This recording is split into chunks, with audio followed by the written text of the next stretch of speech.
स्मृति जी आइए और हम लोगों के साथ अगर आप चीख चीख के उस बच्चे की पुकार और दर्द को समझ रही थी तो आइए ना। आज गैस सिलेंडर 10,054 रुपए हो गया है। आज आप हमारे साथ चीख चीख कर गरीबों की बात करिए। सुषमा जी होती तो वो निश्चित बोलती कि ये संवेदनहीन सरकार है, हमारी ही सरकार है, ये विश्वासघाती सरकार है।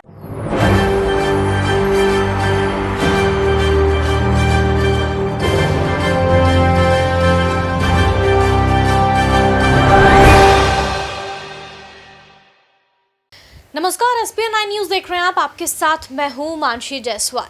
महंगाई का सिलेंडर लेकर के सड़कों पर उतरने वाली स्मृति ईरानी इन दिनों पूरी तरीके से गायब है। जब उनकी सरकार में यहाँ पर महंगाई चरम पर पहुंच चुकी है, देश की जनता त्राहिमाम कर रही है, त्रस्त है, लेकिन उसके बावजूद स्मृति ईरानी को अब महंगाई नजर नहीं आ रही है।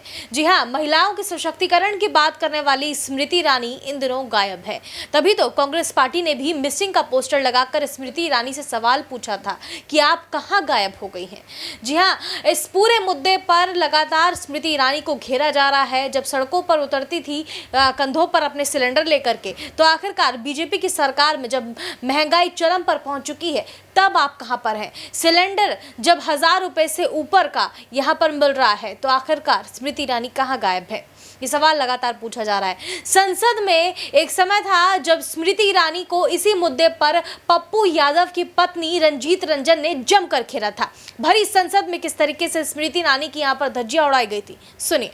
स्मृति जी आइए और हम लोगों के साथ अगर आप चीख चीख के उस बच्चे की पुकार और दर्द को समझ रही थी तो आइए ना। आज गैस सिलेंडर 10,054 रुपए हो गया है। आज आप हमारे साथ चीख चीख कर गरीबों की बात करिए। सुषमा जी होती तो वो निश्चित बोलती कि ये संवेदनहीन सरकार है, हमारी ही सरकार है, ये विश्वासघाती सरकार है कि आज गरीब के पेट में लात मारी जा रही है और मोदी साहब हमारे कह रहे हैं थाली बजाओ, थाली बजाओ, थाली बजाओ।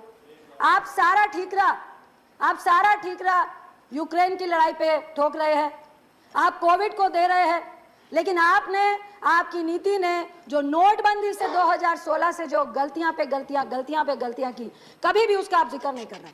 जितने अर्थशास्त्री थे उन सब ने कहा था जब हमारे देश की आर्थिक स्थिति बिल्कुल स्टेबल थी, उस वक्त नोटबंदी नहीं कीजिए। आपके स्वर्गीय में उनका नाम नहीं लूंगी, उन्होंने भी कहा था कि नहीं करनी चाहिए नोटबंदी। उस दिन से आज तक हम अपने देश की आर्थिक स्थिति को संभाल नहीं पा रहे। मैं 2013 का प्रधानमंत्री जी का भाषण याद कर रही थी, जिन पे उन्होंने कहा था कि मनमोहन सिंह जी महंगाई का मां नहीं बोलते हैं, प्लीज मनमोहन सिंह जी आए और महंगाई के बारे में बताएं कि कब कम होगी। उन्होंने कहा मरो तो मरो, आपका नसीब। ये प्रधानमंत्री मोदी जी के शब्द थे मनमोहन सिंह जी के लिए। उन्होंने कहा था कि आप गरीबों के लिए कह रहे हैं मरो तो मरो, आपका नसीब। मुझे फिर याद आ रहा है कोविड का वक्त, जब करोड़ों लोग सड़कों में चल रहे थे, हजार किलोमीटर चल के जा रहे थे, तो मुझे लगता है मोदी साहब यही कह रहे थे मरो तो मरो, आपका नसीब। क्योंकि उस वक्त गरीब को पैसा देना था, तो आपने क्या बोला? सारे गरीब घर से बाहर निकलो और थालियां बजाने का काम करो, थाली बजाने से आपके पेट में भोजन मिल जाएगा। फिर हमारी माननीय मंत्री स्मृति ईरानी जी ने कहा कि जब भूखा बच्चा चीख चीख कर भूख से व्याकुल हो रहा होता है तो सरकार क्यों नहीं सुनती है? जब किसान आत्महत्या कर रहा होता है तो आपके कान में आप रुई डाल के सो जाते हो। आई विश कि स्मृति जी आइए और हम लोगों के साथ अगर आप चीख चीख के उस बच्चे की पुकार और दर्द को समझ रही थी तो आइए ना। आज गैस सिलेंडर 10,054 रुपए हो गया है। आज आप हमारे साथ चीख चीख कर गरीबों की बात करिए। अपने घर की रंजिश मत निकालिए प्लीज, आप मंत्री। इसके बाद मैं सुषमा जी का एक मिनट रंजिता, माननीय मंत्री, किसी का नाम लेकर यहाँ सवाल नहीं करना चाहिए। स्वर्गीय सुषमा जी की स्पीच को याद करना चाहती हूँ, जिन्होंने कहा था कि यह संवेदनहीन सरकार है, यह बिल्कुल भी गरीबों के बारे में सोचने वाली सरकार नहीं है, यह विश्वासघाती सरकार है। आज मुझे कहना पड़ रहा है कि अगर सुषमा जी होती तो वो निश्चित बोलती कि यह संवेदनहीन सरकार है, हमारी ही सरकार है, यह विश्वासघाती सरकार है, हमारी ही सरकार है। मुझे डर लगता है जब मैं प्रधानमंत्री की उस स्पीच को सुनती हूँ जो उन्होंने कहा था कि घर में चूल्हा नहीं जलता है, बच्चे भूख से रो रो कर सोते हैं और माँ आंख में आंसू लेकर चुप हो जाती है। जब आंसू की बात पीएम साहब के मुंह से सुनते हैं तो हमें डर लग जाता है, क्योंकि उन्होंने पहले मिडिल क्लास से महिलाओं के आंसू निकलते हैं, मेरे भी निकलते हैं, सब्सिडी छोड़ दो, महिलाओं ने छोड़ दी। कहा गरीबों को सब्सिडी देंगे, महिलाएं पसीज गई, हम सब ने सब्सिडी छोड़ दी। आज हर्ष क्या हुआ? आज आपने 1600 रुपए का एक झुंझुना पकड़ाकर 7 करोड़ लगभग लोगों को आपने चूल्हा और गैस दिया।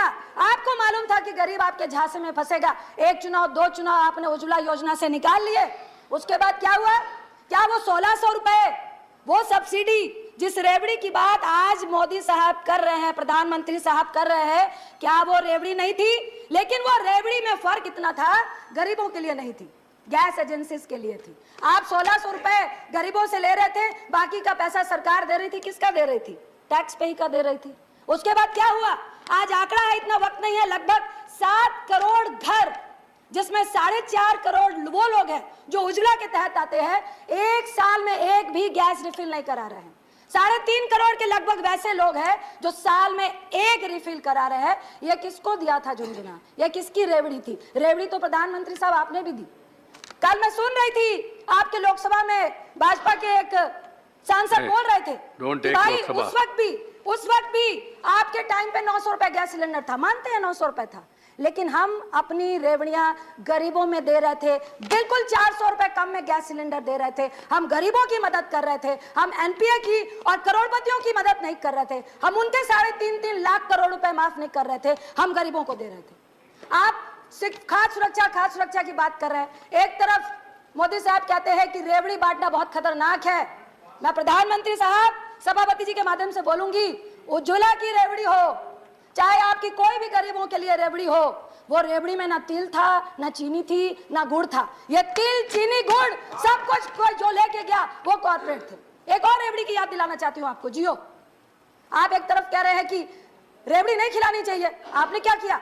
पूरे देश को जियो का रेवड़ी खिलाई। पहले बोला मुफ्त में दे रहे हैं, मुफ्त में दे रहे हैं, मुफ्त में दे रहे हैं। जब आपको आदत डल गई, उसके बाद अब कितने में जियो का लोग प्रीपेड और पोस्टपेड भरवाते हैं। ये कौन सी रेवड़ी थी? ये रेवड़ी भी कॉर्पोरेट के लिए थी, गरीबों के लिए नहीं थी।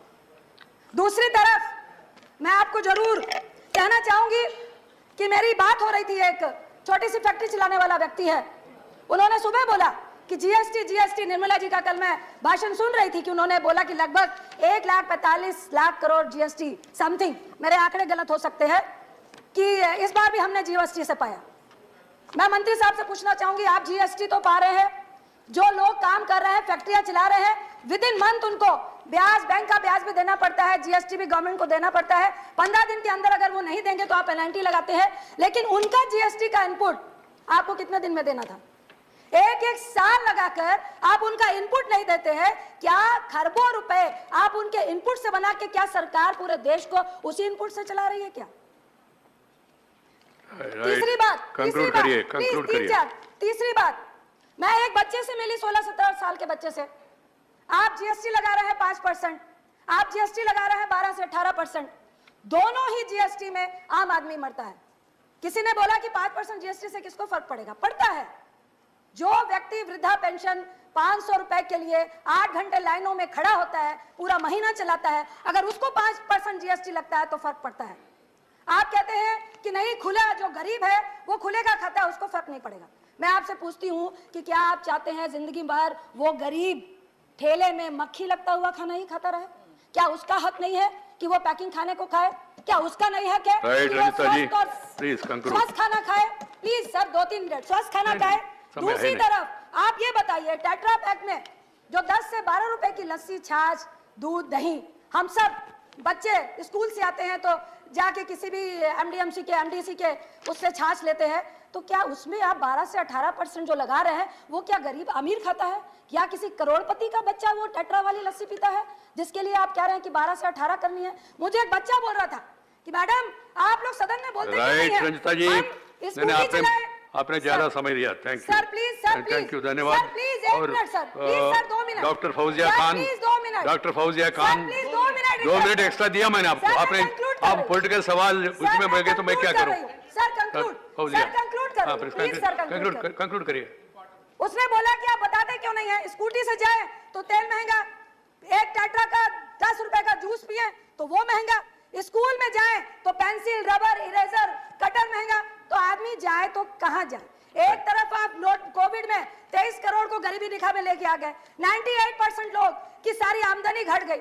मैं आपसे एक रिक्वेस्ट करती हूँ, बार बार लोग कह रहे थे कि रुपया गिर रहा है, देश की आबरू जा रही है, आबरू जा रही है। मनमोहन सिंह जी ने आपने पूछा था और मनमोहन सिंह जी ने बोला उस वक्त भी कुछ नहीं था, लेकिन 59 से 69 हुआ और विद इन 4 मंथ में दोबारा 59 में लेकर आ गए थे। क्या आप लेकर आएंगे? डॉक्टर मैं फौजिया खान, आपसे आग्रह करती हूँ कि प्लीज जहां पर कांग्रेस इस देश की आर्थिक स्थिति को छोड़ के गई थी। तो सुना आपने किस तरीके से स्मृति ईरानी पर यहाँ पर बड़ा हमला बोला गया और सीधे तौर पर महंगाई पर सवाल किया गया, तो स्मृति ईरानी चुपचाप मुंह लटकाए केवल भाषण उनका सुनती रही।